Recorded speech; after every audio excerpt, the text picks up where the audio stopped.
नमस्कार, मी प्रियांका. बी न्यूज मध्ये आपलं स्वागत. सुरुवातीला एक नजर दिवसभरातील ठळक घडामोडींवर. गॅस टंचाई काळात नागरिकांना वेठीस धरणाऱ्या गॅस एजन्सीवर कठोर कायदेशीर कारवाई करा. पालकमंत्री नामदार प्रकाश आंबेडकर यांचे जिल्हा प्रशासनाला सक्त आदेश. कागल शहरात राष्ट्रीय महामार्गावर 6 पदरी सर्व्हिस रस्त्यासह होणार एलिव्हेटेड कॉरिडॉर. 357.99 कोटी रुपयांची तरतूद. केंद्रीय वाहतूक मंत्री नितीन गडकरी यांची घोषणा.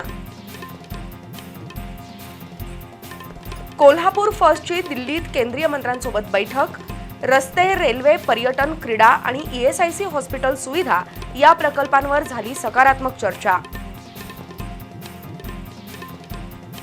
राजारामपुरी पोलिसांनी सापळा रचून सायबर चौकात गांजा विक्रेत्यांना पकडलं. 12.5 लाख रुपये किमतीचा MD ड्रग्ज आणि हायड्रोपोनिक गांजा जप्त. आणि कोल्हापूर शहरात सायंकाळी कोसळल्या पावसाच्या हलक्या सरी, तर ग्रामीण भागात अनेक ठिकाणी पावसानं झोडपलं. वातावरणात काही काळ सुखद गारवा.